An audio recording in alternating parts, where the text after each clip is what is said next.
saya Serlia Kuani dengan stambuk B201-20150. Saya adalah salah satu mahasiswi Universitas Tadulako, Fakultas Ilmu Sosial dan Ilmu Politik, tepatnya di program studi Sosiologi.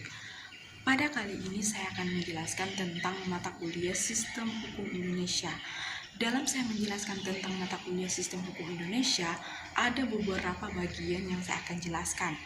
Apa saja bagian-bagian yang saya akan jelaskan? Yang pertama yaitu tentang pengertian sistem hukum Indonesia, yang kedua ciri-ciri sistem hukum Indonesia, yang ketiga unsur-unsur sistem hukum Indonesia, yang keempat sifat sistem hukum Indonesia, yang kelima tujuan sistem hukum Indonesia, yang keenam sejarah sistem hukum Indonesia, dan yang terakhir atau yang ketujuh yaitu penerapan sistem hukum di Indonesia. Itulah bagian-bagian yang saya akan jelaskan nanti sebentar. Oke, kita tidak perlu banyak lagi, kita langsung saja pada materinya agar kita bisa tahu bagian-bagian tersebut dalam mata kuliah Sistem Hukum Indonesia. Pengertian Sistem Hukum Indonesia. Sistem hukum Indonesia merupakan perpaduan beberapa sistem hukum. Sistem hukum Indonesia merupakan perpaduan dari hukum agama, hukum adat, dan hukum negara Eropa, terutama Belanda sebagai bangsa yang pernah menjajah Indonesia. Maka tidak heran apabila banyak perbedaan mereka yang diwariskan termasuk sistem hukum. Ciri-ciri sistem hukum Indonesia. Yang pertama, terdapat perintah dan larangan. Yang kedua, terdapat sanksi tegas yang melanggar. Yang ketiga, perintah dan larangan harus ditaati untuk seluruh masyarakat. Tiap-tiap orang harus bertindak demikian untuk menjaga ketertiban dalam bermasyarakat. Oleh karena itu, hukum meliputi berbagai peraturan yang menentukan dan mengatur hubungan antara orang yang satu dengan orang yang lain, yang dapat disebut juga kaedah hukum, yakni peraturan-peraturan kemasyarakatan. Unsur-unsur sistem hukum Indonesia. Di dalam sebuah sistem hukum terdapat unsur-unsur yang membangun sistem hukum tersebut, yaitu adalah yang pertama, peraturan yang mengatur tingkah laku manusia dalam kehidupan bermasyarakat. Yang kedua, peraturan yang ditetapkan oleh instansi resmi negara. Yang ketiga, peraturan yang bersifat memaksa. Yang keempat, peraturan yang memiliki sanksi tegas. Sifat sistem hukum Indonesia. Agar peraturan hidup bermasyarakat agar benar-benar dipatuhi dan ditaati sehingga menjadi kaidah hukum, peraturan hidup kemasyarakatan itu harus memiliki sifat mengatur dan memaksa. Bersifat memaksa agar orang menaati tata tertib dalam masyarakat serta memberikan sanksi yang tegas berupa hukuman terhadap siapa yang tidak mau patuh menaatinya. Tujuan sistem hukum Indonesia. Yang pertama yaitu melindungi hak asasi setiap manusia. Yang kedua, menciptakan kesejahteraan, ketentraman, kenyamanan dalam kehidupan. Yang ketiga, menciptakan rasa keadilan bagi seluruh masyarakat tanpa mengenal kasta. Yang keempat, menjadi petunjuk dalam pergaulan bagi setiap anggota masyarakat. Yang kelima, menjaga agar tidak terjadi perbuatan main hakim sendiri dalam pergaulan masyarakat. Yang keenam, kedamaian hidup manusia berupa ketertiban antara pribadi dan ketenangan sebagai sarana penegak dalam proses pembangunan.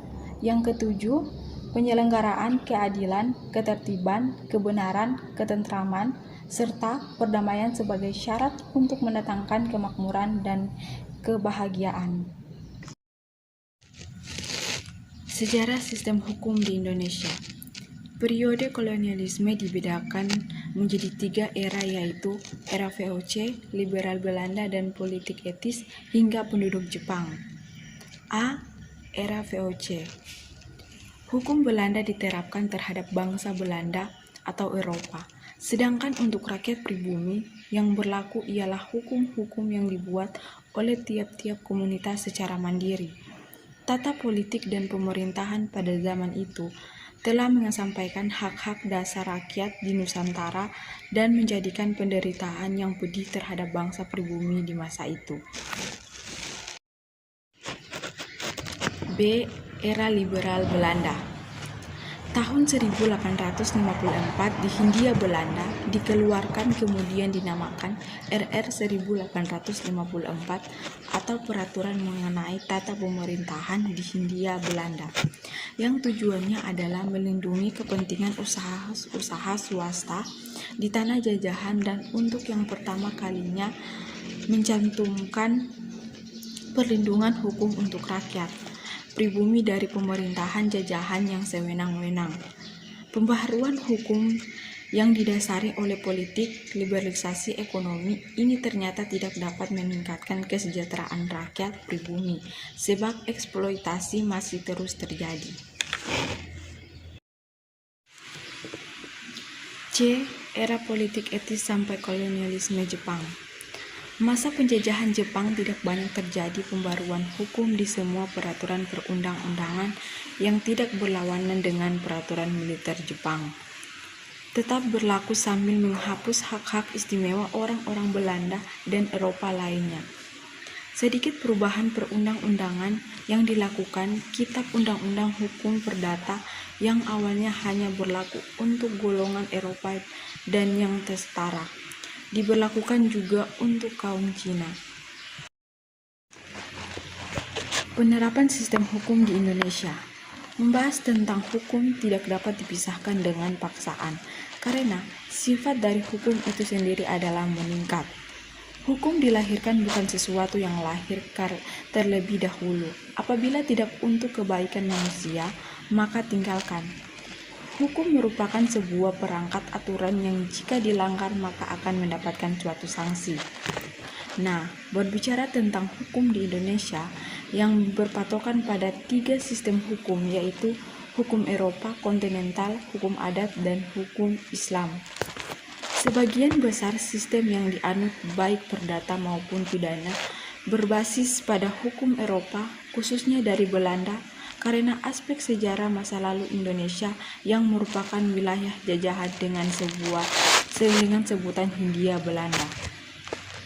Tidak bisa dipungkiri bahwa kondisi sistem hukum di Indonesia saat ini semakin memprihatinkan.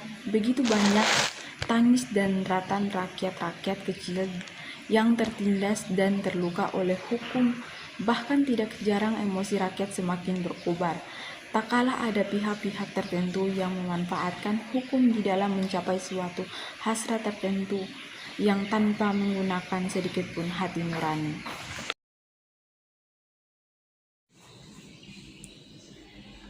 Oke teman-teman, itulah hasil materi tentang mata kuliah Sistem Hukum Indonesia yang saya dapat jelaskan dalam beberapa bagian tersebut.